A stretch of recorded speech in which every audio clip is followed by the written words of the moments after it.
Mummy and Anushka are.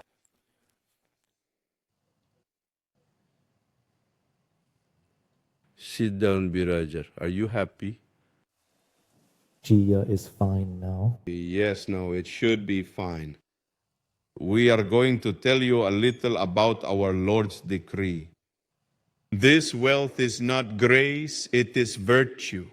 Even a great sinner with merit, see, even after committing sin, if they have some merit which is due to good deeds of the past, not new sin, the increase in prosperity or fame is not considered as God's grace. God's grace is considered as the change in inner contemplation. The ancient nishchit, the impressions of your infinite births will be burned, and the next one will be excellent. It happens through inner contemplation. Nothing happens from the outside. Importance of inner contemplation. A good inner contemplation has become our nature. Extroverted means outside. We get happiness from external fame, reputation, profit, victory. No one cares about the inside. Only a rare person does from the inside. Now what happens is when God shows grace, so they provide the company of saints. Then the second grace occurs when they provide adversity, and then they offer an inner path. This is my path. This is the path of supreme peace, not just peace. God gives that path and calls the being to himself. Without adversity, the attachment to the world is not destroyed. If anyone attains this passion, it is by seeing the adversities of the world. When everything is in our favor, we enjoy it with delight. When adversity befalls us, we are hurt by how false the world is. Then from within, God provides a path which is the right one. The Lord has not kept any remedy for detachment from this world without adversity. All the great figures till date, whose lives have been transformed, have changed by witnessing adversity. So whenever adversity arises, be happy at that moment, thinking that now I am receiving the Lord's grace, that I am getting inspiration to walk on the right path. If the right path is lost in all this, then just think for a second. Now improve yourself, bring your life into truth. Then what will happen next will be very impactful. Whether born wealthy, noble, affluent, prosperous, and favorable to devotion, the suitability of devotion. The important thing is not wealth, nobility, or lineage, but the suitability of devotion. If in this life one does not attain God, Lord Krishna said in the Gita that my devotee is never destroyed.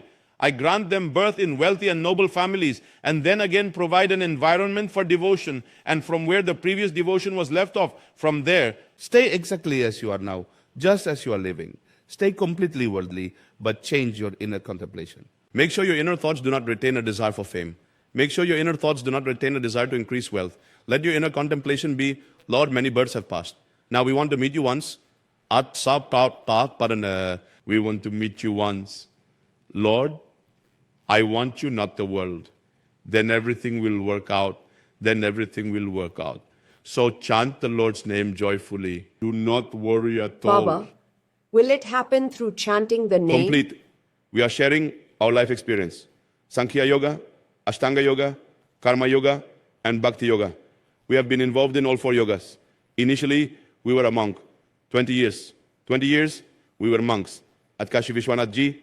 So we, Sankhya Yoga, Ashtanga Yoga, Karma Yoga. Knowing these three well, and then coming to Bhakti Yoga. There is no wiser than Lord Shankar, right? No wiser than Sanaka and others. They constantly chant Hari Sharanam, the Sanaka and others. Lord Shiva chants Ram Ram Ram Ram Ram Ram. They keep chanting. We are residents of Vrindavan, devotees of Priya Pritam. So the Ra in Ram is the same as Raha. And what flows is something that gives essence. So we, Radha, it means you should understand that we had such a logical mind, not a devotional mind.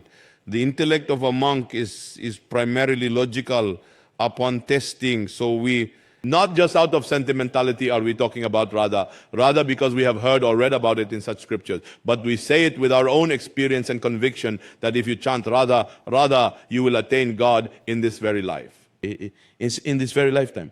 Like if someone is told to speak the truth, to swear it in a temple. We are not in a temple.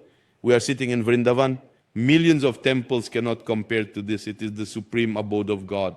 If Radha Radha is being chanted, then in this very lifetime you will attain God. If my last breath is Radha, then I will attain Shri Ji, attain God. There is no doubt in this and no need for any other means. Just keep chanting inside and write it down. Look, understand what we are saying. We should not make an effort to chant the name excessively. Even if it's a small number, do it with concentration. Like we now see, write Radha, write in your mind, write with open eyes, and look outside. You see Radha written, hear Radha in your ears, pick up Radha inside. If these three become one, it is equal to chanting countless names. See, like we said, Radha, like this, we spoke Radha's name 1,000 times. We said, Radha, this is called Upanshu. Radha, Radha, Radha, Radha. This Upanshu happened 1,000 times. Now, if we chant this Upanshu 10,000 times, while looking inward, he said, the result of reciting the name Radha 10,000 times in a whisper is equal to doing it once mentally. This is such a great result. Radha, Radha, Radha is going on. We are seeing it with our eyes, hearing it with our ears. Notice that if the mind wanders, you won't be able to write Radha.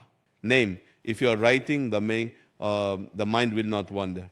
So, whether you write 10 times, 100 times, make it a practice that after taking a bath and sitting peacefully for some time, write Radha, Radha, and contemplate that. Make it your life, then see the results for yourself. It's not a loss at all. All right. Give this to the friend. It belongs to Thakur Singh Ji.